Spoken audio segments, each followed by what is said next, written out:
जब से मौसी मुझे अपने घर लेकर आई थी, तब से मौसा जी रात को मुझे अपने कमरे में सुलाने लगे थे। एक बार जब मैं मौसी और मौसा जी के बीच में सो रही थी, तब मौसा जी ने अचानक से मेरे शरीर पर हाथ फेरना शुरू कर दिया।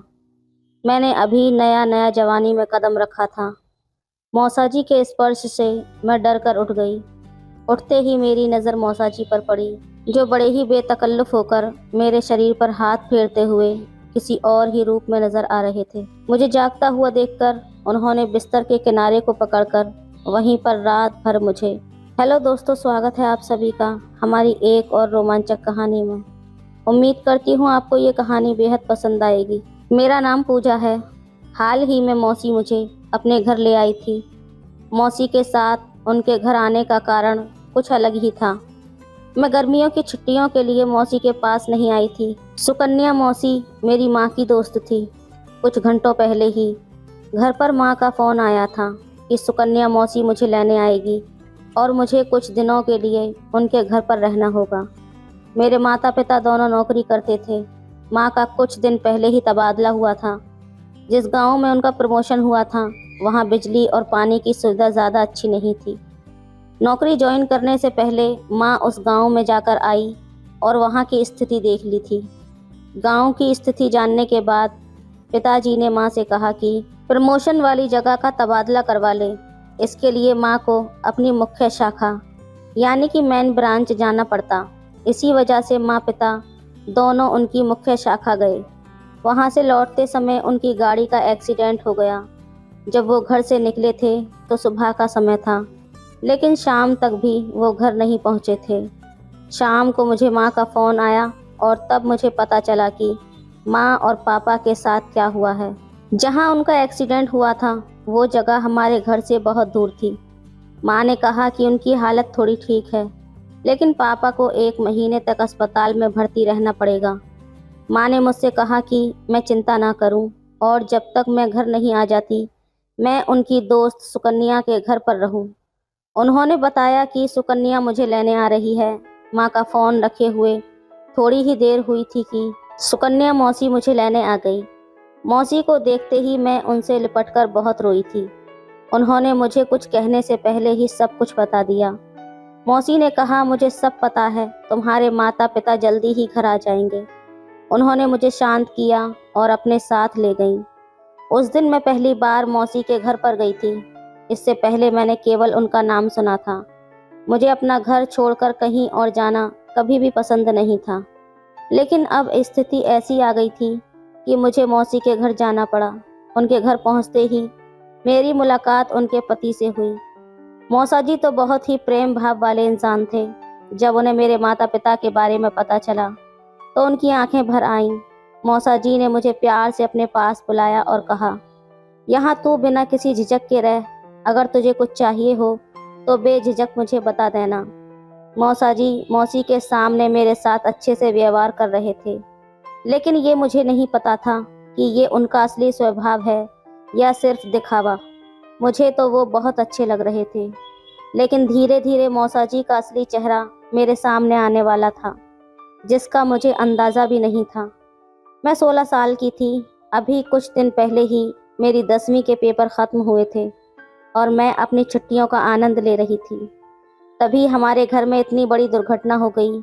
जब मैंने सुना कि मेरे माता पिता सुरक्षित हैं तो मुझे थोड़ी राहत मिली, लेकिन मेरे चेहरे की मुस्कान पूरी तरह से गायब हो चुकी थी। अगले दिन सुबह मैं तैयार होकर हॉल में टीवी के सामने बैठी थी, लेकिन टीवी पर चल रहे कार्यक्रम पर मेरा ज़रा सा भी ध्यान नहीं था। मुझे तो बार बार अपने माता पिता की याद आ रही थी। अचानक मेरी आंखों में आंसू आ गए। तभी मौसी मेरे पास आकर बैठ गई। मेरी आंखों में आंसू देखकर मौसी ने मुझे अपने पास खींच लिया और कहा, पूजा, तेरे मम्मी पापा जल्द ही घर वापस आ जाएंगे। अब तू बार बार रोना बंद कर। बार बार रोने से नकारात्मक ऊर्जा पैदा होती है और ये नकारात्मक भावना तेरे पापा की सेहत पर असर डालेगी। क्योंकि तू उनकी याद में रो रही है, इसलिए बार बार मत रो, नहीं तो बाबा जल्दी ठीक नहीं होंगे और फिर तुझे उनसे जल्दी मिलने का मौका भी नहीं मिलेगा। मौसी ने मुझे पूरी समझदारी से सब कुछ समझाया था कि मेरी रोने से नकारात्मक ऊर्जा उत्पन्न हो रही थी। जो बाबा की तबीयत पर बुरा असर डाल सकती थी, और मुझे ये नहीं चाहिए था। तब मैंने रोना बंद किया। जब मैं शांत हुई तो मौसी ने कहा कि अभी भी मैं नाराज़ नज़र आ रही हूँ। मेरे चेहरे पर मुस्कान लाने के लिए उसके पास एक शानदार आइडिया था। फिर मौसी मुझे अपने कमरे में ले गई। उसने मेरे लिए कुछ अच्छे अच्छे सामान खरीदे थे, मुझे वो भी नहीं पता था। फिर मौसी ने मुझे सुंदर सा शॉर्ट फ्रॉक पहनाकर तैयार किया। उस फ्रॉक में मैं सचमुच बहुत अच्छी लग रही थी। मौसी ने मुझे अच्छे से तैयार किया और मुझे बाहर ले आई। वो बोली, अब तुम अच्छे से तैयार हो गई हो, तुम्हें अच्छा लग रहा होगा, तो मैं तुम्हारे अच्छे अच्छे फ़ोटो क्लिक करती हूँ। जैसे ही मौसी मुझे अपने कमरे से बाहर लेकर आई, वैसे ही घर के दरवाजे से मौसा जी भी अंदर आए। वो अभी थोड़ी देर पहले किसी काम से बाहर गए थे।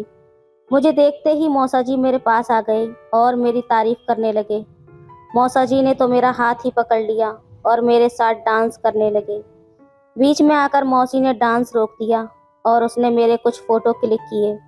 फिर अचानक मौसा जी मेरे पास आकर मेरे साथ फ़ोटो खींचने लगे। उस वक्त बार बार मौसा जी का हाथ मेरी कमर पर आ जाता था। मौसी का मौसा जी के इस बेहूदे व्यवहार पर बिल्कुल भी ध्यान नहीं था। वो तो बस हंसते हुए हमारे फ़ोटो खींच रही थी। धीरे धीरे मौसा जी का स्पर्श सहन करने से बाहर होने लगा। उनका हाथ और ज़्यादा बढ़ने लगा। जब मुझे ये एहसास हुआ तो मैं मौसा जी से दूर हो गई और अपने कमरे में चली गई। उस रात मौसी मेरे कमरे में आई। उसने कहा, अब से तुम मेरे कमरे में सोया करोगी, वरना रात भर अकेले अपने कमरे में रहकर तुम्हें मम्मी पापा की याद सताएगी और तुम अकेले ही रोती रहोगी। तब मैंने मौसी जी की बात मान ली और तुरंत उसके कमरे में सोने चली गई। मौसी के कमरे में जाने के बाद मुझे ये समझ में आया कि मुझे उनके साथ अकेले सोने का मौका नहीं मिलेगा, बल्कि मुझे मौसी और मौसा जी के बीच में सोना था। पहले मुझे ये सब थोड़ा अजीब लगा, लेकिन मैंने मौसी को इनकार नहीं किया और उनके और मौसा जी के बीच सोने के लिए तैयार हो गई। कमरे का लाइट बंद होने के बाद थोड़ी देर में मुझे अपने शरीर पर किसी का हाथ महसूस हुआ।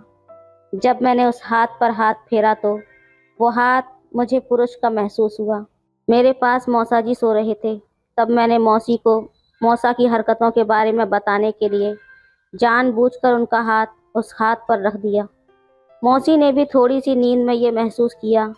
जब मौसा का हाथ मेरे शरीर पर था तो मौसी ने कमरे की लाइट ऑन की और उसने मुझे अपनी जगह पर सुला दिया और मौसी खुद मेरी जगह पर लेट गई। अगले दिन एक अलग घटना घटी।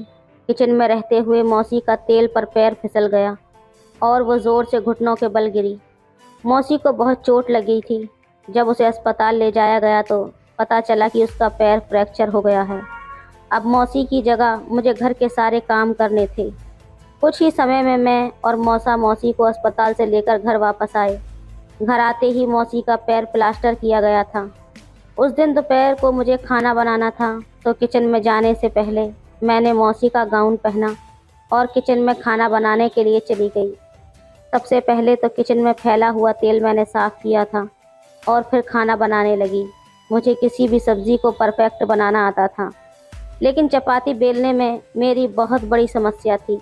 मैंने कभी भी रोटी नहीं बनाई थी, लेकिन उस दिन मैंने रोटी बनाने की बहुत कोशिश की और मेरी कोई भी रोटी गोल नहीं बन रही थी। मैं रोटियां बनाने में व्यस्त थी और अचानक पीछे से मौसा जी ने मुझे ज़ोर से पकड़ लिया। वो मुझे सुकन्या कहकर आवाज़ दे रहे थे। तब मैंने मौसा जी की ओर मुड़कर कहा, मौसा, कुछ समय पहले ही तो हम दोनों ने मौसी को प्लास्टर लगवाकर अस्पताल से घर लाए हैं। क्या आप भूल गए कि मौसी अपने कमरे में आराम कर रही हैं? उस वक्त मौसा जी के चेहरे पर ऐसा लगा कि सच में वो भूल गए थे कि मौसी उनके कमरे में आराम कर रही है। तब मौसा जी ने चेहरे पर ऐसा भाव बनाया था कि सच में उन्हें ये याद नहीं रहा था कि मौसी उनके कमरे में हैं। फिर उन्होंने कहा, पूजा, मुझे माफ़ कर दो, मुझे ध्यान नहीं रहा कि सुकन्या को प्लास्टर किया हुआ है। वैसे तो मुझे आदत है कि किचन में सुकन्या को देखूं, लेकिन मुझे अचानक याद नहीं आया कि उसको चोट लगी है। ये मौसा की पहली गलती थी, इसलिए मैंने उन्हें माफ़ कर दिया। फिर जब मैं रोटी बना रही थी तो मौसा किचन में खड़े होकर मेरी रोटी बनाने की कोशिश देख रहे थे। मैंने 2 रोटियां बेल लीं। मेरे उस प्रयास को देखकर मौसा बोले, रोटी कैसे बनानी है ये मैं तुझे सिखाऊंगा। फिर मौसा मेरे पीछे आकर खड़े हो गए और मेरे हाथ पर हाथ रखकर मुझे रोटियां बेलना सिखाने लगे।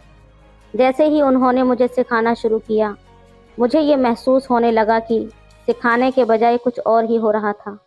बार बार उनके गाल मेरे गाल से टच हो रहे थे और वो मुझे बहुत पास से छूने की कोशिश कर रहे थे। उनका ये अजीब व्यवहार मुझे समझ में आ गया, तो मैंने उन्हें खुद से दूर किया और कहा, मौसा जी रहने दो, मुझे जैसे भी हो खाना बनाना आता है, नहीं तो घर में काम करने के लिए नौकरानी रख लूँगी। मेरा गुस्सैला चेहरा देखकर मौसा तुरंत किचन से बाहर चले गए।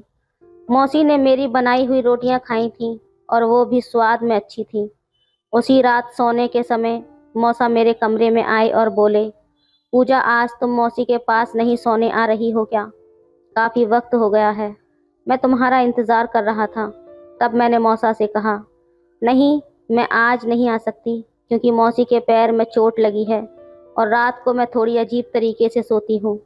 अगर मौसी के पैर को गलती से लग गया तो मौसी को बहुत तकलीफ होगी। इस पर मौसा जी बोले, तुम बिल्कुल सही कह रही हो, रात को मुझे भी तिरछी तरीके से सोने की आदत है। अगर गलती से मेरा हाथ या पैर सुकन्या के प्लास्टर पर लग गया तो उसे बहुत तकलीफ होगी।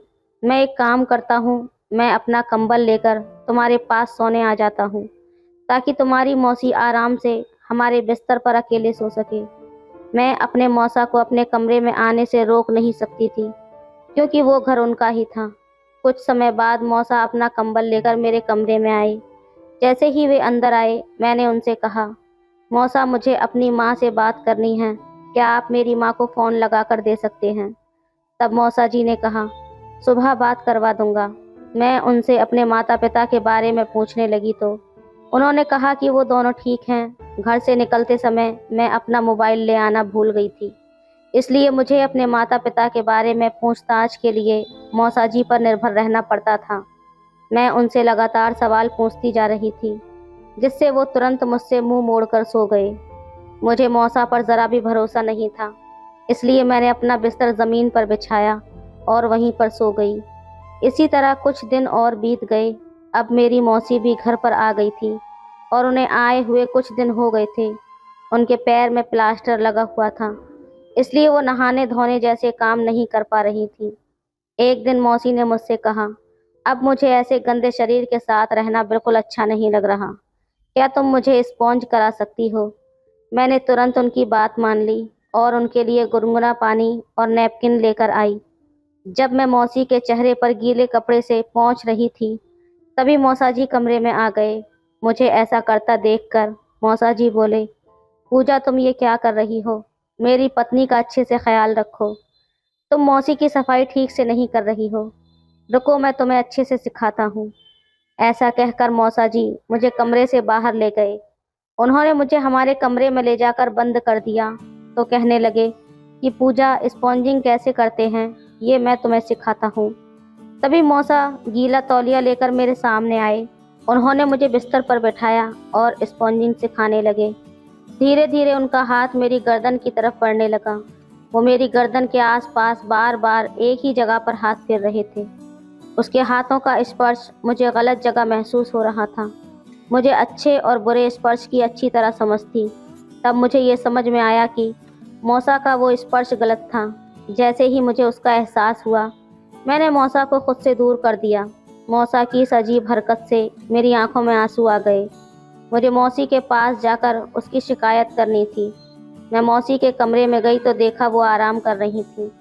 मुझे उनकी नींद में खलल नहीं डालनी थी, इसलिए मैंने अपने आंसू पोंछे और घर के दूसरे कामों में लग गई। शाम को जब मौसी जागी तो मैंने उन्हें चाय ला कर दी। वो चाय पी रही थी और मैं उनके कमरे में ही बैठी हुई थी। मैंने उनसे माँ पापा के बारे में पूछा और कहा कि मुझे उनसे बात करनी है। इस पर वो बोली, पूजा, कल ही मेरी तुम्हारी माँ से बात हुई थी, वो दोनों बिल्कुल ठीक हैं। कुछ ही दिनों में तुम्हारे माँ बाप घर वापस आ जाएंगे। तुम्हारे पापा की तबीयत में भी अब काफ़ी सुधार है। मौसी ने आगे कहा, जब तुम्हारी माँ का फ़ोन आया था तो मैं तुम्हें उनसे बात करने बुला लेती, लेकिन तुम्हारी माँ ने मना कर दिया। उन्होंने कहा कि पूजा मुझसे बात करते हुए भावुक हो जाएगी और उसकी रोती हुई आवाज़ सुनकर मैं खुद को रोक नहीं पाऊंगी। अभी तुम्हारे पापा के सामने इस तरह से रोना ठीक नहीं है। डॉक्टर ने भी ऐसा कहा है। मैंने मौसी की बात पर विश्वास कर लिया, लेकिन मुझे ऐसा लगने लगा कि वो जानबूझकर मुझे माँ से बात नहीं करने दे रही थी। जैसे जैसे दिन बीतते गए, मुझे ऐसा लगने लगा कि मैं उस घर में कैद हो गई हूँ। मुझे वहाँ से बाहर निकलने का कोई रास्ता नहीं सूझ रहा था। एक दिन मेरी नज़र घर के कैलेंडर पर पड़ी। कैलेंडर देखकर मैं हैरान हो गई, क्योंकि वो कैलेंडर पूरे 1 साल पुराना था।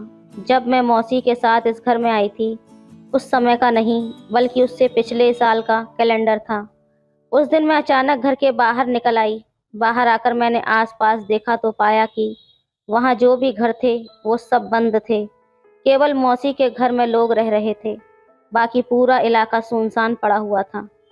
कुछ दिन पहले जब मैं मौसा के साथ मौसी को अस्पताल लेकर गई थी, तब मेरी इन बातों पर नज़र ही नहीं गई। मौसा की गाड़ी की खिड़कियां पूरी तरह काली थीं, इसलिए मैं बाहर कुछ भी नहीं देख पाई थी, और उस समय बाहर देखने का ख्याल भी मेरे दिमाग में नहीं आया। लेकिन अब जो स्थिति मैं देख रही थी वो बिल्कुल अलग थी। अब तो मुझे ये भी याद नहीं रहा कि मौसी के घर आए हुए मुझे कितने दिन हो गए थे। जब भी मैं मौसी से अपने माँ बाबा के बारे में पूछती, तभी मौसी मुझे एक ही जवाब देती थी कि वो ठीक हैं और जल्द ही घर आ जाएंगे। मौसी या मौसा ने कभी भी गलती से भी मुझे उनके मोबाइल को छूने नहीं दिया था। लेकिन अब मुझे सब कुछ पता करना था। मैं जानना चाहती थी कि आज की तारीख क्या है, लेकिन उस घर में पुराने कैलेंडर के अलावा और कुछ नहीं था। जब मैं घर में इधर उधर खोजबीन कर रही थी, तब मौसा की नज़र मुझ पर पड़ी। उन्होंने मुझसे पूछा कि मैं क्या ढूंढ रही हूँ। पता नहीं क्यों, लेकिन मुझे सच्चाई बताने की हिम्मत नहीं हुई। मैंने कहा, कुछ नहीं, बस ऐसे ही टाइम पास कर रही हूँ। मेरी बात सुनकर मौसा ने मेरी गर्दन में हाथ डालते हुए कहा, टाइम पास करने के लिए इस घर में बहुत चीज़ें हैं।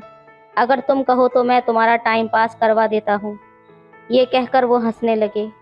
अब मुझे किसी भी तरह मौसा जी का मोबाइल पाना था। इसके लिए मुझे मजबूरन उनके साथ हंसकर और अच्छे से पेश आना था। उस दिन मौसा जैसे ही मौसी के कमरे में गए, मैं उनके पीछे पीछे चली गई। उन्होंने मौसी को ये भी बताया था कि मैं थोड़ी देर पहले क्या कर रही थी। इससे मुझे समझ आ गया कि वो मेरी छोटी छोटी हरकतों पर नज़र रख रहे थे। उसी रात मौसा मेरे कमरे में सोने के लिए आए। मैंने ज़मीन पर बिस्तर लगाकर सोने के बजाय बेड पर सोने का नाटक किया। मुझे बेड पर सोता देखकर मौसा को बहुत खुशी हुई। लाइट बंद होने के कुछ समय बाद हमेशा की तरह मौसा का हाथ मेरे शरीर पर आया, लेकिन इस बार मैंने कुछ नहीं कहा, ना उनका हाथ हटाया और ना ही लाइट चालू की। काफ़ी देर तक उनका हाथ जिस तरह चल रहा था वैसे ही चलने दिया। धीरे धीरे उनके खर्राटों की आवाज़ आने लगी। तभी मैंने धीरे से उनका हाथ अपने शरीर से हटाया और उठकर उनका मोबाइल चुपके से उठा लिया। जब मैंने उनके मोबाइल में तारीख देखी तो मैं हैरान रह गई। मुझे लगा था कि मैं यहाँ कुछ ही दिनों से हूँ, लेकिन हकीकत में मुझे मौसी के घर आए हुए 3 महीने से ज़्यादा हो चुके थे। मोबाइल देखते हुए अचानक मेरे कंधे पर मौसा जी का हाथ आ गया। मुझे समझ आ गया कि उनकी नींद खुल गई है। तब मैंने तुरंत बेहोश होने का नाटक किया। मुझे बेहोश देखकर मौसा ने मुझे अपनी गोद में उठाया और बेड पर लिटा दिया। थोड़ी देर बाद वो मौसी को भी वहाँ लेकर आए। मैंने दोपहर में ही उनकी बातें सुन ली थी, जब मौसा जी मौसी से कह रहे थे कि आज इंजेक्शन का असर थोड़ा देर से हुआ है। मौसा मुझे हर 3-4 दिन में मेरी जानकारी के बगैर एक इंजेक्शन लगाते थे। मैंने दिन में ही पता लगा लिया था कि वो इंजेक्शन कहाँ रखा था। उस इंजेक्शन में भरा हुई दवा मैंने फेंक दी थी और उसे अपने बेड के पास रख दिया था। तब मौसा को समझ आया कि उसने मुझे वो इंजेक्शन दे दिया है और इसी कारण मैं अब बेहोश हो गई हूँ। मौसा मौसी से कह रहे थे कि अब हमारी इतने महीनों की मेहनत 2-3 दिनों में सफल हो जाएगी। जल्द ही इस लड़की का सौदा हो जाएगा और हम लाखों में खेलेंगे। अब इसकी आंखें खुलेंगी तो ये सीधा दुबई में। ये लड़की हमें इतना माला माल कर देगी, ये हमने कभी सोचा भी नहीं था। उस समय मैं चुपचाप लेटी हुई उनकी बातें सुन रही थी। दोनों मुझे ऐसा इंजेक्शन देते थे जिससे मैं लगातार 4-5 दिन तक सोई रहती थी, और मुझे ये भी पता नहीं चलता था कि दिन कैसे गुजर रहे हैं। असल में सुकन्या मौसी मेरी माँ की दोस्त नहीं थी, वो बच्चों का अपहरण करने वाली गिरोह का हिस्सा थी। उस गिरोह के ये दो सदस्य, मौसा और मौसी, मेरे माता पिता के एक्सीडेंट के समय हमारी कॉलोनी में बच्चों की जांच पड़ताल लेने के लिए घूम रहे थे। जब मैं घर पर अकेली थी तो शायद उनकी नज़र मुझ पर पड़ी।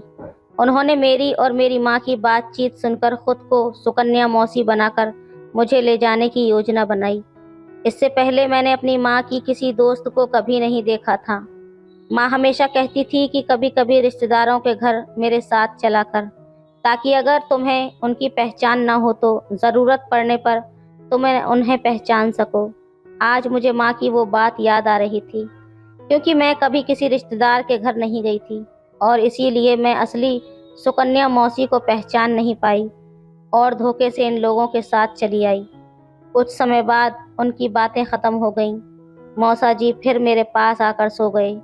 मुझे ये भी पता चल गया था कि वो नपुंसक है और मेरे साथ कुछ भी गलत नहीं कर सकता। इसलिए उस रात होश में होने के बावजूद मैं निश्चिंत होकर उसके बगल में सो गई। अगले दिन सुबह मेरी मुक्ति का समय आ गया था। सुबह सुबह दरवाजे की घंटी बजी। दरवाजे पर मेरे माता पिता और पुलिस खड़े हुए थे। मुझे कंप्यूटर का बहुत अच्छे से ज्ञान था और मेरा दिमाग भी बहुत तेज चलता था। मुझे माँ का नंबर याद था। रात में जैसे ही मुझे थोड़ी देर के लिए मोबाइल मिला, मैंने माँ का नंबर सेव किया और उसे अपनी करंट लोकेशन भेज दी और मैसेज के जरिए मैंने अपनी माँ को इन नकली मौसा मौसी के बारे में भी सब कुछ बता दिया। मेरी माँ पुलिस को लेकर मुझे खोजने निकली और आखिरकार मुझ तक पहुँच गई।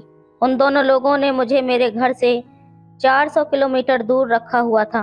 उन्होंने मेरा सौदा दुबई के एक शेख से कर दिया था। मेरी तरह कम उम्र की लड़कियों को बेचकर वो लाखों रुपए कमाते थे। लेकिन मेरा भाग्य अच्छा था कि मैं समय रहते उस सब से बाहर निकल आई। आज की इस कहानी में मैं बच्चों को ये सिखाना चाहती हूँ कि वो ये ना सोचें कि माता पिता के दोस्तों या रिश्तेदारों से मिलने की उनकी कोई उम्र नहीं है। अगर घर के बच्चों को अपने रिश्तेदारों की पहचान नहीं होगी तो कोई धोखेबाज आकर उन्हें फंसा सकता है। वक्त कभी एक जैसा नहीं होता। हमें कब किसकी ज़रूरत पड़ जाए ये कहा नहीं जा सकता। इसलिए समाज में घुलने मिलने की आदत डालें और अपने अपनों की पहचान रखें।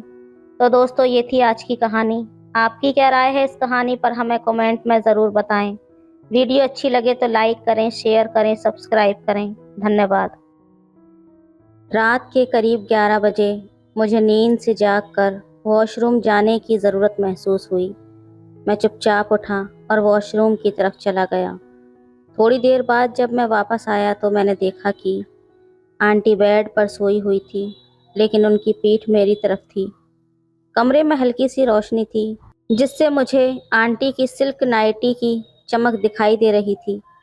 मैंने धीरे से अपने कदम बढ़ाए और देखा कि आंटी गहरी नींद में थी। उनका चेहरा शांति से भरा हुआ था और उनकी नाइटी घुटनों से ऊपर हुई थी। उनका सारा वजूद साफ दिख रहा था। ये देखकर मेरी हालत खराब हो गई। मेरा सोया हुआ भूत जाग गया था। फिर आंटी को मैंने वहीं पर। हेलो दोस्तों, स्वागत है आप सभी का हमारी एक और रोमांचक कहानी में।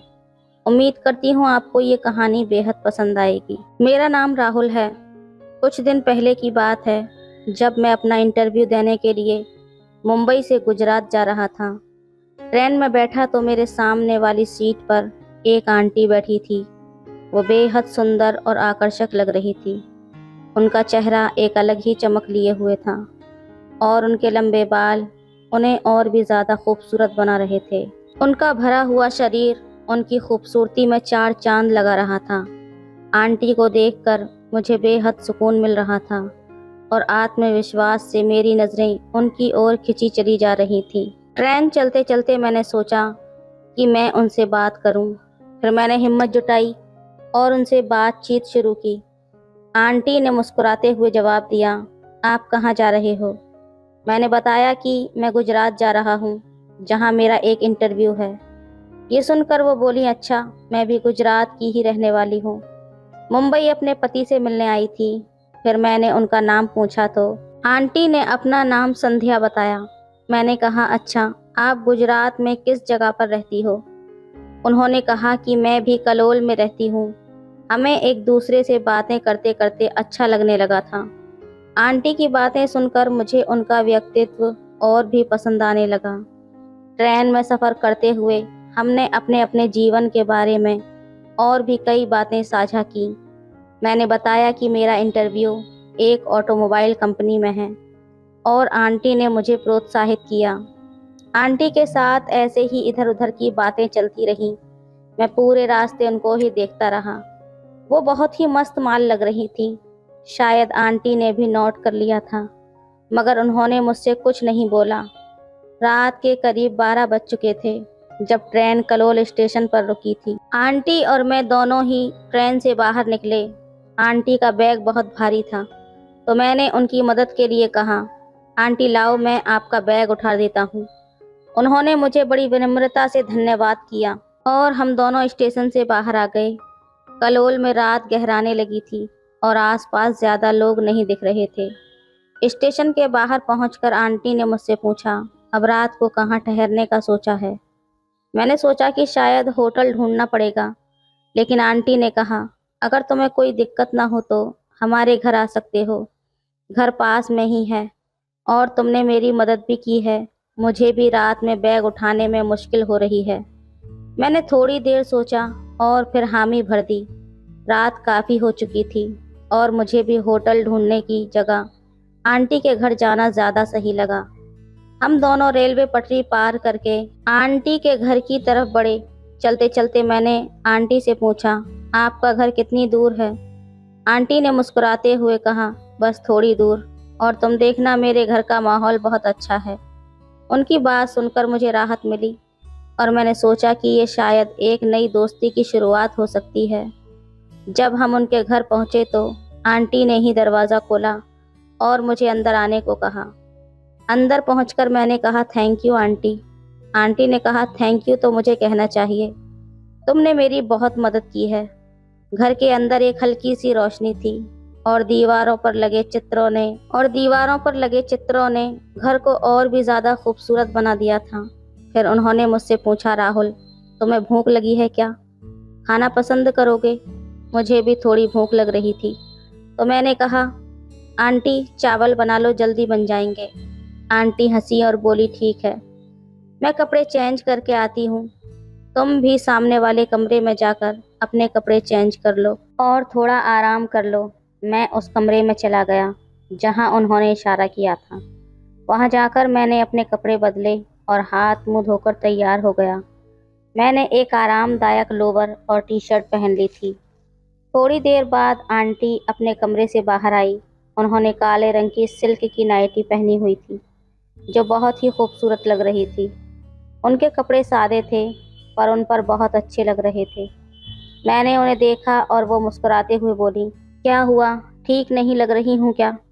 मैंने तुरंत जवाब दिया, अरे आंटी, आप तो बहुत अच्छी लग रही हो। मेरी इस बात पर वो मुस्कुरा दी और फिर रसोई में खाना बनाने चली गई। मैं वहीं बैठा बैठा अपने फ़ोन में कुछ देखने लगा और आंटी ने रसोई में चावल और सब्जी की तैयारी शुरू कर दी।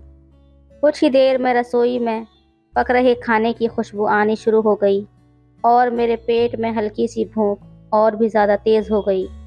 आंटी ने मुझसे कहा, खाना बस बन गया है, तुम कुर्सी पर बैठ जाओ। मैं कुर्सी पर बैठ गया और उन्होंने मेरे सामने चावल और सब्ज़ी परोसी। अब वो खाना खाने लगी थी। खाना खाते हुए हम बातें कर रहे थे। आंटी ने पूछा, खाना कैसा बना है? मैंने कहा, बहुत टेस्टी है। फिर आंटी ने पूछा, और घर कैसा लगा? मैंने कहा, घर भी बहुत अच्छा है। फिर आंटी ने धीरे से पूछा, और घरवाली कैसी लगी? मैं थोड़ा चौंक गया और मैंने बोला, वो भी बहुत अच्छी है। इस पर वो थैंक यू बोलकर खाना खाने लगी। हम दोनों ही मुस्कुरा रहे थे और एक दूसरे से नज़रें चुरा रहे थे। फिर आंटी ने मेरे बारे में पूछा, इंटरव्यू का टाइम क्या है? तो मैंने उन्हें बताया, कल 10 बजे है। आंटी ने कहा, फिर तो कोई प्रॉब्लम नहीं है, मैं तुम्हारे लिए नाश्ता बना दूंगी, तुम खाकर ही जाना। मैंने भी हाँ बोल दिया। फिर हम दोनों ने खाना ख़त्म किया। खाना सादा था लेकिन बहुत ज़्यादा टेस्टी था। हमने साथ बैठकर खाना खाया और बातें की। उन्होंने अपने परिवार के बारे में बताया कि उनके पति मुंबई में काम करते हैं और वो कलोल में अकेली ही रहती हैं। उनके हंसमुख स्वभाव ने मेरे दिल में उनके प्रति और भी इज्जत बढ़ा दी थी। रात गहरी होती जा रही थी और हम दोनों ने खाना खाकर बर्तन साफ किए। फिर आंटी ने कहा तुम्हें आराम करने की ज़रूरत है, सुबह जल्दी उठना है ना। फिर मैंने पूछा आप परफ्यूम कौन सा यूज़ करती हो, आपके रूम से बहुत अच्छी खुशबू आ रही है। इस पर वो हंसकर बोली सब लेडीज़ परफ्यूम है, तुम्हारे मतलब के नहीं हैं।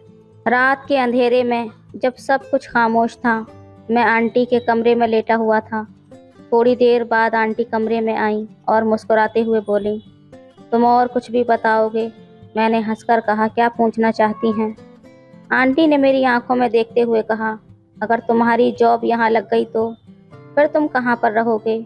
मैंने थोड़ी देर सोचते हुए कहा किराए पर कमरा लेना पड़ेगा। ये सुनकर आंटी थोड़ी देर के लिए खामोश हो गईं, फिर बोली क्या तुम मेरे घर पर रह सकते हो।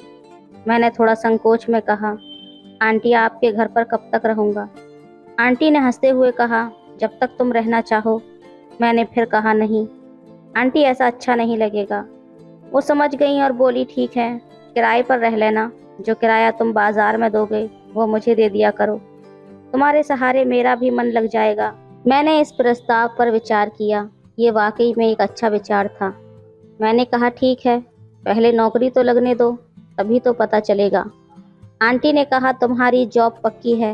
मैंने मुस्कुराते हुए कहा आपको कैसे पता। वो बोली बस मुझे पता है। मैंने कहा देखते हैं।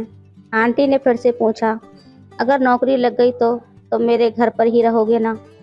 मैंने हाँ में सिर हिलाया। इस बात से हमारे बीच एक अच्छी समझ बन गई थी।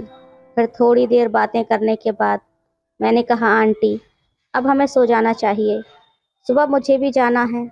आंटी बोली अरे हाँ मुझे भी जॉब पर जाना है। वो भी किसी कंपनी में काम करती थी। मैंने पूछा मैं यहाँ कहाँ पर सोऊंगा। आंटी ने कहा तुम मेरे पास ही सो जाओ, हम दोनों साथ में सो जाएंगे।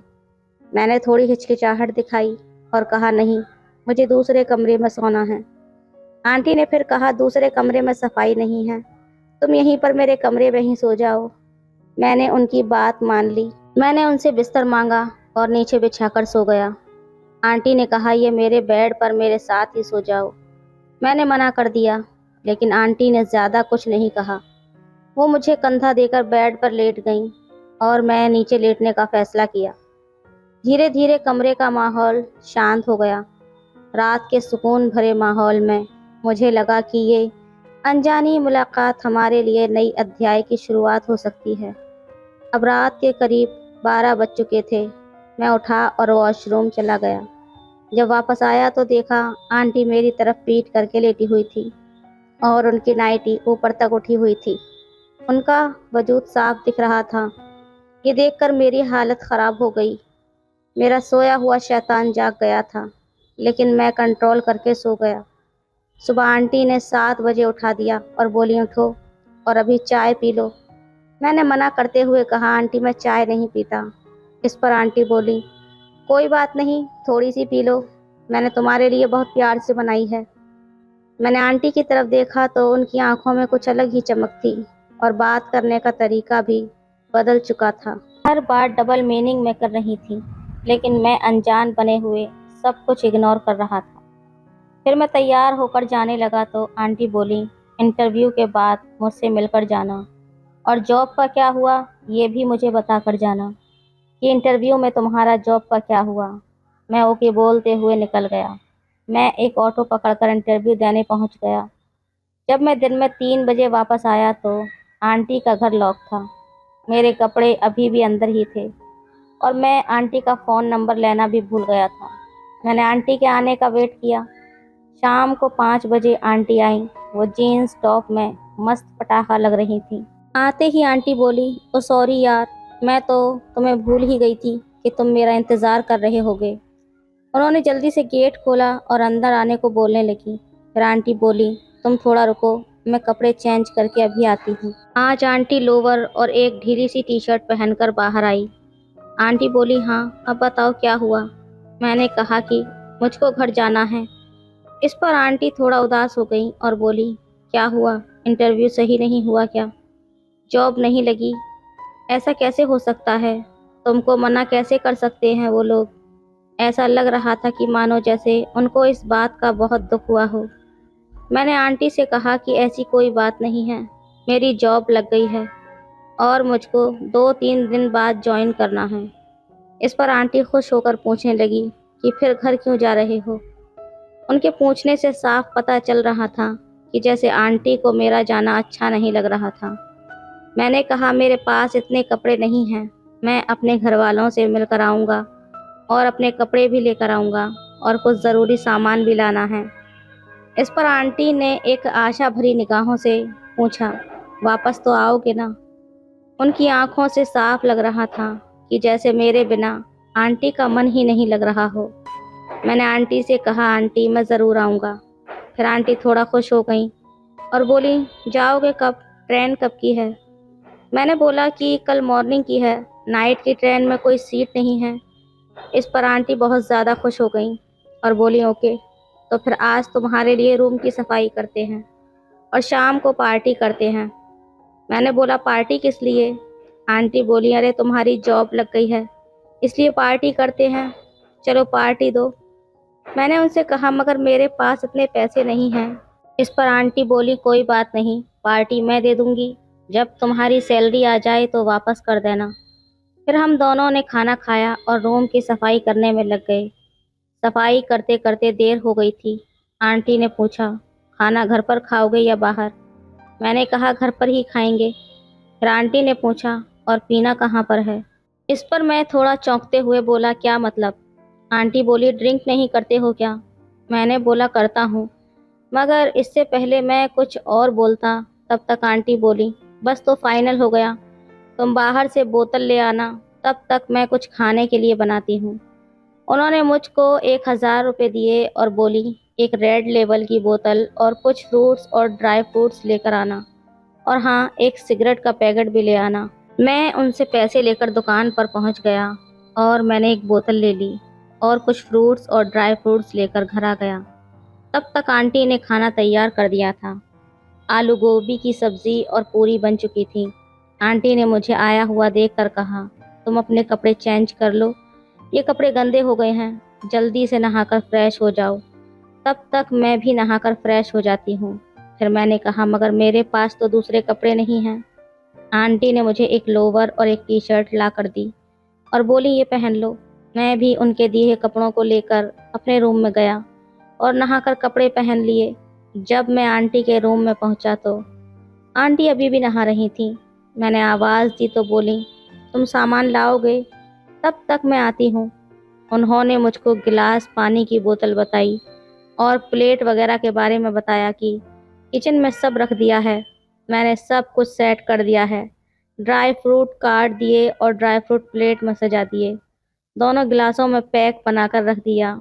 मैं ड्राइंग रूम में बैठा था और टेबल पर सब सामान तैयार था।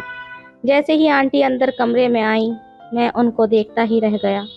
आंटी ने एक छोटा सा नेककर पहना हुआ था और ऊपर एक बनियान पहनी हुई थी। आंटी का जिस्म सिर्फ ज़रूरत के मुताबिक ही ढका हुआ था, बाकी तो सब कुछ साफ नजर आ रहा था।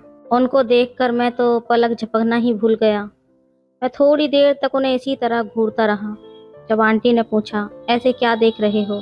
तब मैं आंटी से हंसते हुए बोला, बस आपकी खूबसूरती देख रहा था। वो हंसने लगी और मैं पानी की बोतल उठाकर गिलास में पानी डालने लगा। आंटी मेरे पास ही मेरे बगल में बैठ गईं। उनके बदन से बहुत अच्छी खुशबू आ रही थी। उनके परफ्यूम की महक मुझे मदहोश कर रही थी। फिर हम दोनों ने एक पैग लिया और चेज़ बोलकर पीने लगे। आंटी बोली, मैं तुम्हें कैसी लग रही हूँ? मैंने कहा, सच में भला की खूबसूरत लग रही हो। आंटी बोली, बहुत अच्छी लग रही हूँ या कुछ और भी लग रही हूँ? इसमें कुछ नहीं बोला और पैग को एक झटके में खाली कर दिया। एक दूसरा पैक बनाने के लिए मैंने बोतल उठा ली।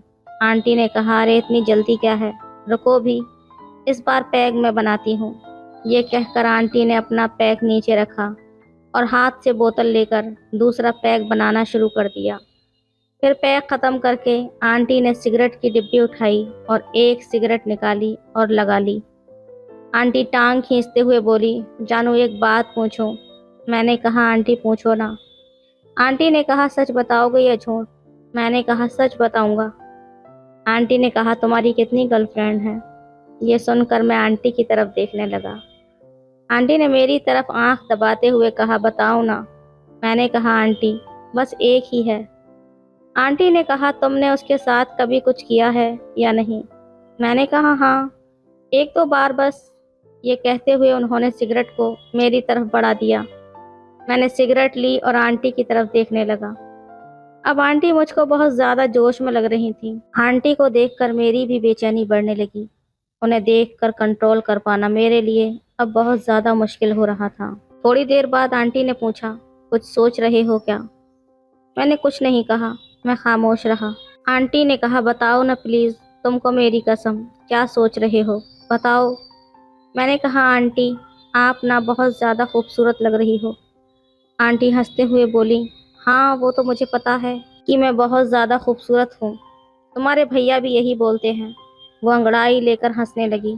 मैंने कहा, आंटी, भैया यहाँ पर क्यों नहीं रहते? वो बोली, तुम्हारे भैया मुंबई में जॉब करते हैं और मेरी जॉब यहीं पर है, इसलिए हम दोनों अलग अलग रहते हैं, लेकिन जब मन करता है तो मिल लेते हैं। अभी मैं उनसे मिलने ही गई थी और जब उन्हें छुट्टी मिलती है तो वो भी मुझसे मिलने आ जाते हैं। मैं कुछ नहीं बोला। आंटी ने कहा, तुम बताओ, तुम कैसे मिलते हो अपनी गर्लफ्रेंड से? मैंने कहा, जब भी मौका मिलता है तभी मिल लेते हैं, नहीं तो कोई बात नहीं। इन बातों के बीच हमारे गिलास खाली हो गए थे। आंटी ने बोतल उठाई और पैक बनाने लगी। हम दोनों ने पैक ख़त्म किए और मैंने सिगरेट सुलगाई। तब मैंने महसूस किया कि आंटी का हाथ मेरी टांगों पर रेंग रहा था। मैंने आंटी की तरफ देखा तो आंटी मुस्कुरा रही थी। फिर आंटी ने मेरे हाथ से सिगरेट ले ली और टच मारकर मेरे मुंह पर बांटते हुए बोली, मुझको तुम बहुत अच्छे लगने लगे हो। मैंने कहा, आंटी, अब तो आप भी मुझे बहुत अच्छी लगने लगी हो, पर क्या करूं, आपकी शादी हो गई है। नहीं तो मैं अभी के अभी आपसे शादी कर लेता। ये कहकर मैं हंसने लगा। आंटी ने कहा, कोई बात नहीं, मैं भी तुमसे शादी नहीं कर सकती, पर तुम मेरे साथ कुछ भी कर सकते हो। इस पर मैं सोचने लगा और बोला, कुछ भी? आंटी बोली, हाँ कुछ भी, जो तुम्हारा मन करे। मैंने फिर से कहा, देख लेना, मैं कुछ भी कर सकता हूँ। आंटी बोली, करके दिखाओ, तभी तो पता चलेगा कि क्या क्या कर सकते हो। आंटी की बातों से मैं समझ चुका था कि मुझे ग्रीन सिग्नल मिल चुका है। अब मैं जो चाहे वो कर सकता हूँ। उस दिन मैं और आंटी दोनों ने मिलकर पूरी रात एक दूसरे पर प्यार लुटाया था। अगली सुबह मॉर्निंग में मेरी ट्रेन थी, तो फिर आंटी ने बोला, चलो अब जाओ और जल्दी से वापस आकर मुझे इसी तरह प्यार करना, मैं तुम्हारा इंतज़ार करूँगी। तो दोस्तों, ये थी आज की कहानी। आपकी क्या राय है इस कहानी पर, हमें कमेंट में ज़रूर बताएं। वीडियो अच्छी लगे तो लाइक करें, शेयर करें, सब्सक्राइब करें। धन्यवाद। महेंद्र सेठ ने सुरभि से कहा, देख, इस दुनिया में सबको अपनी अपनी भूख है। तू भी काम की तलाश में है और मैं भी कुछ चाहता हूँ। अगर तू मेरा ख्याल रखेगी तो मैं भी तेरी और तेरे परिवार की मदद कर सकता हूँ। महेंद्र सेठ ने सीधे बात रख दी। सुरभि सोच में पड़ गई। सुरभि कमरे में गई तो महेंद्र सेठ ने उससे कहा, तू बाहर जाकर दफ्तर का ताला लगा दे और फिर पीछे के दरवाजे से इस कमरे में आ जाना। वो ताला लगाकर पीछे के दरवाजे से कमरे में आई तो उसने देखा कि महेंद्र सेठ कुर्सी पर बैठा था। उसने सुरभि की ओर देखकर कहा, अब असली काम करते हैं, दरवाज़ा बंद कर दो ताकि कोई परेशान न करे। हेलो दोस्तों, स्वागत है आप सभी का हमारी एक और रोमांचक कहानी में। उम्मीद करती हूँ आपको ये कहानी बेहद पसंद आएगी। सुरभि पूरी मेहनत से सफाई कर रही थी। ये उसका रोज़ का काम था, पर सड़क की सफाई के काम में पैसे बहुत कम मिलते थे। अब वो किसी ऐसे काम की तलाश में थी जहां उसे ज़्यादा से ज़्यादा पैसा मिल सके। कमाई कुछ बढ़े तो उसके लिए अपने निठल्ले पति का खर्च और उसकी आदतों का इंतज़ाम करना थोड़ा आसान हो जाएगा। शहर से कुछ दूर एक अस्पताल का निर्माण हो रहा था। सुरभि की नज़र कई दिनों से वहाँ के काम पर थी। अगर वहाँ काम मिल जाए तो अच्छा रहेगा। एक बार काम से छुट्टी होने पर वो वहाँ पहुँची भी थी, लेकिन बात नहीं बनी क्योंकि वहाँ किसी पुरुष मजदूर की आवश्यकता थी। उस दिन देर से घर पहुंची तो सुरभि के पति विशाल ने पूछ लिया, इतनी देर कहाँ लगा दी? सुरभि ने हल्के से मुस्कुराते हुए कहा, अस्पताल गई थी। विशाल ने कहा, क्यों, बच्चा लेने के लिए? उसने हल्की हंसी के साथ पूछा था। सुरभि ने कहा, और क्या, अब तुझसे तो उम्मीद नहीं है, वहीं से कुछ सहारा मिलेगा। सुरभि ने भी मुस्कुराते हुए जवाब दिया। बड़ी बेतकल्लुफ हो गई है रे तू, विशाल ने हंसते हुए कहा। चलो अब काम की बात कर लो, कब से तेरा रास्ता देख रहा हूँ। कुछ इंतजाम हो गया? भगवान कसम थोड़ा तर हो जाऊं, ला कुछ पैसे दे दे, विशाल बोला। सुरभि ने बिना कुछ कहे अपने दुपट्टे की गांठ खोलकर 100 रुपये का एक मुड़ा हुआ नोट उसकी ओर बढ़ा दिया। ले ये रख। विशाल ने पैसे लेकर वहां से अपने काम का रास्ता पकड़ लिया। रात गए वो वापस लौटा तो हमेशा की तरह नशे में था। सुरभि ने मन मसोचते हुए चुपचाप थाली परोस कर उसके सामने रख दी। खाना खाते खाते विशाल ने फिर से पूछा, सच सच बता, तू अस्पताल काम की बात करने ही गई थी? सुरभि उसकी उत्सुकता पर मुस्कुराते हुए बोली, क्यों, तुझे कोई तकलीफ है क्या? मैं वहाँ काम के जुगाड़ में गई थी। सुना है वहाँ ज़्यादा मजदूरी मिलती है, 500 रुपये रोज़। 500 रुपये का नाम सुनकर विशाल की आंखों में चमक आ गई। बोल, करेगा तू काम? तेरे लिए वहाँ जगह है, सुरभि ने पूछा। विशाल हंसते हुए बोला, मैं और काम? क्यों, तू मेरा खर्चा नहीं चला सकती क्या? अब तक कौन चला रहा था? तेरे परिवार वाले, सुरभि ने पलटकर कहा। देख सुरभि, सच तो ये है कि मुझसे अब काम नहीं होता। तू जानती है मेरे हाथ पैर हमेशा दर्द करते हैं। रात को जब मेरे पास सोता है तब दर्द नहीं होता क्या? तुझे बस एक ही काम आता है और वो भी पूरा नहीं, सुरभि ने शिकायत करते हुए कहा। विशाल पर इसका कोई असर नहीं हुआ। वो जानता था कि वो सुरभि को संतुष्ट नहीं कर पाता था। ठीक है, तू मत जा, मैं ही चली जाऊंगी वहाँ काम पर, सुरभि ने कहा। नशे में भी विशाल जैसे चिंता में पड़ गया। वहाँ का ठेकेदार कौन है? महेंद्र सेठ। अरे वो ठीक आदमी नहीं है, विशाल ने चिंतित स्वर में कहा। तू कैसे जानता है? सुरभि ने पूछा। सुना है बस, विशाल ने बताया। मुझे तो वो काफ़ी ठीक आदमी लगता है, सुरभि ने उसकी तारीफ की। वो तो चालाक आदमी है, ठेकेदार का बच्चा, विशाल ने गुस्से में कहा। तो फिर ना जाऊं क्या? सुरभि ने पूछा। विशाल सोच में पड़ गया। उसकी आंखों में 100-100 के नोट और रंग बिरंगी बोतलें घूमने लगीं। इसलिए उसने सुरभि को अनुमति देते हुए चेतावनी भी दे डाली। ठीक है, चली जा, पर वहाँ संभल कर रहना। महेंद्र सेठ बहुत चतुर आदमी हैं। एक दिन समय निकालकर और हिम्मत जुटाकर सुरभि फिर ठेकेदार महेंद्र सेठ के पास पहुंच गई। इस बार वो निर्माण स्थल के बजाय उसके दफ्तर पर गई थी। क्या बात है? महेंद्र सेठ ने पूछा। मुझे काम चाहिए सरकार, और क्या, सुरभि मुस्कुराते हुए बोली। तेरे लिए यहाँ काम कहाँ है? मुझे चौकीदारी के लिए आदमी चाहिए। तुझे चौकीदारी पर रखूंगा तो मुझे तेरी चौकीदारी करनी पड़ेगी, महेंद्र सेठ ने हंसते हुए कहा। उसकी ललचाई निगाहें सुरभि के शरीर पर ठहर गईं। मेरा मर्द तो काम करना ही नहीं चाहता, सुरभि ने उसे बताया। तो मैं क्या करूं? महेंद्र सेठ लापरवाही से बोला। फिर उसे कुछ याद आया और वो बोला, तू तो विशाल की बीवी लगती है। सुरभि ने सहमति में सर हिलाया। उसे वहां काम करने वाली एक मजदूरनी की दी हुई सलाह याद आ गई। उसने वही तरीका अपनाते हुए कहा, बाबूजी, हमारे पास आपके सिवा और है कौन? आप काम नहीं देंगे तो हम भूखे मर जाएंगे। देख, इस दुनिया में सबको अपनी अपनी भूख है। तू भी काम की तलाश में है और मैं भी कुछ चाहता हूँ।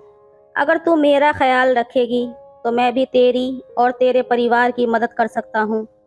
महेंद्र सेठ ने सीधे बात रख दी। सुरभि सोच में पड़ गई। सोचती क्या है, काम यहाँ करना, हाजिरी वहाँ लग जाया करेगी। अपने पति से पूछ कर बताऊंगी, सुरभि ने जवाब दिया।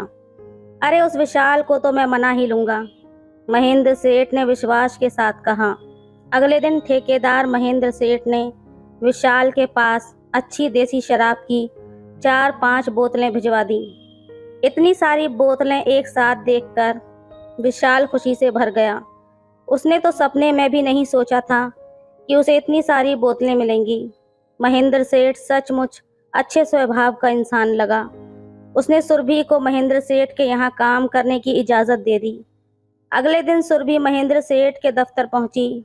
वहाँ कोई ख़ास काम नहीं था, बस सफाई करना, पानी लाना, चाय बनाना जैसे छोटे मोटे काम थे। एक घंटे बाद महेंद्र सेठ साइट पर चला गया। जाते समय उसने सुरभि से कहा कि वो 1 बजे खाना खाने आएगा और खाना भी सुरभि को ही बनाना होगा। सुरभि सोच रही थी कि इस तरह के काम के बदले में 500 रुपये रोज मिल जाएं तो उसकी और विशाल की जिंदगी कुछ बेहतर हो सकती है।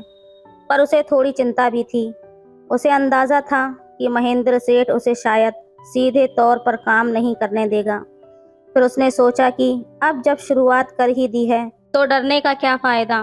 महेंद्र सेठ 1 बजे वापस आ गया था। सुरभि ने उसे खाना परोसा। जब उसने अपनी खाने की पोटली खोली तो महेंद्र सेठ ने कहा, अरे तू अपने लिए खाना लेकर आई है, कल से ये नहीं चलेगा, तू यहाँ मेरे साथ साथ अपने लिए भी खाना बना लिया कर। सुरभि ने खाना खा लिया और बर्तन साफ करने जा रही थी। तभी महेंद्र सेठ ने कहा, अब मेरे आराम करने का समय हो गया है। वो दफ्तर के पीछे वाले कमरे में चला गया। सुरभि पहले ही देख चुकी थी कि दफ्तर के पीछे एक कमरा है जिसका एक दरवाज़ा दफ्तर में खुलता था और दूसरा बाहर की तरफ। उस कमरे में एक पलंग, एक मेज़ और 2 कुर्सियां रखी हुई थीं और साथ ही एक बाथरूम भी था। थोड़ी देर बाद महेंद्र सेठ के खर्राटों की आवाज़ें आने लगीं। अब सुरभि के पास कोई और काम नहीं था। वो खाली बैठकर सोचने लगी कि क्या उसे आज के पैसे आज ही मिल जाएंगे या फिर 7 दिन के काम के बाद एक साथ मिलेंगे। उसने सोचा कि कम से कम आज के 1 दिन के पैसे तो उसे मांग ही लेने चाहिए। करीब 1 घंटे बाद उसे पास के कमरे से कुछ आवाज़ें सुनाई दीं, चलने फिरने की, बाथरूम का दरवाज़ा बंद और खुलने की। फिर उसने महेंद्र सेठ की आवाज़ सुनी जो उसे अंदर बुला रहा था। सुरभि कमरे में गई तो महेंद्र सेठ ने उससे कहा, तू बाहर जाकर दफ्तर का ताला लगा दे और फिर पीछे के दरवाजे से इस कमरे में आ जाना।